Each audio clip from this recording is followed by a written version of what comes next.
ازيكم يا حبايبنا، عاملين ايه؟ خناقه دايره بقالها يومين او من ساعه ما العربيه اتسعرت، اللي هي العربيه الاوبترا المصري.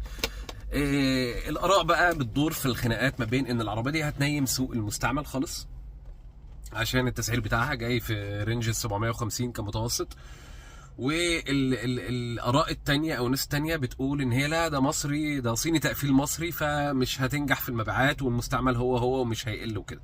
طيب ناخد الموضوع واحده واحده كده وببساطه، هلخص لكم في كام نقطه. اولا، سوق المستعمل انا مش شايف ان هو هينزل قوي، لان المستعمل ليه زبونه والجديد ليه زبونه. بمعنى ايه؟ انت او انا كزياد لو رايح اشتري العربيه 750 وقدامي مثلا الانترا 2015 او كيا سيراتو 2015 او 16 بنفس السعر، انا هجيب ايه؟ قولا واحدا انا هروح على الانترا او السيراتو، ما فيهاش كلام. انا عارف التقفيل المحلي وعارف عربيه زي الاوبترا مش مريحه بالنسبه لي في الركوب، جديده بس مش هتريحني. تمام، دي حاجه. الحاجه الثانيه، العربيه يعني انا شايف انها مش هتاثر على سوق المستعمل، و بس هي الاكيد ان هي هتعمل منافسه حلوه قوي في البادجت ده. بالنسبه للعربيات الزيرو، عندنا الشيري الاريزو، عندنا الجيل الاميجراند انا شايفها كويسه، وعندنا النيسان صاني،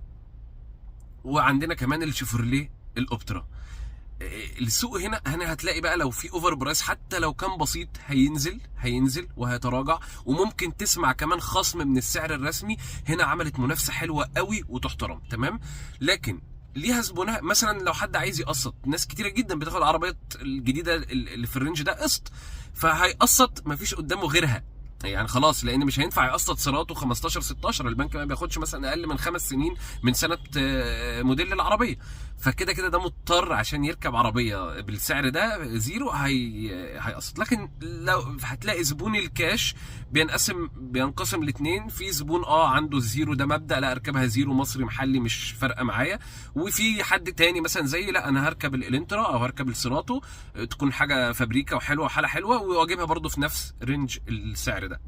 فهي العربيه ولا هتنيم سوق حاجه ولا هتعلي سوق حاجه، بالعكس هي هتعمل منافسه حلوه قوي في الرينج ده بالنسبه للحاجات الزيرو. وانا شايف ان المستعمل مش هتاثر قوي، وشايف ان احنا مش مستاهله قوي البروباجندا اللي عمالين نعملها سواء ليها او لغيرها. يعني هي عادي عربيه جديده وزادت على السوق، بس حاجه حلوه قوي ان يبقى عندنا عربيات تقفيل محلي كتير، دي حاجه جميله جدا. يعني ممكن تهدي سوق المستعمل شويه، بس المستعمل اللي بيستهبل مش المستعمل اللي بيتكلم بجد. لان في حاجات في المستعمل تلاقي الانترا 2012 وبيتكلم في 750، لا هنا بقى انا هعيد التفكير، اجيبها زيرو ولا ان اجيب الانترا 2012. لكن في سوق مستعمل محترم وباسعار مقبوله، لما اركب سيراتو 15 16 بالسعر ده يبقى انا كده انا وصلت للمعادله اللي في دماغي. بس كده، فنتمنى الايام الجايه يبقى فيها منافسه اكتر، ويبقى فيها لسه كمان ده لسه اللاده كمان لما هتقفل محلي وكده المنافسه دي هتزيد وهتبقى حاجه حلوه ان شاء الله. وربنا يكتب الخير للجميع باذن الله، والسلام عليكم ورحمه الله.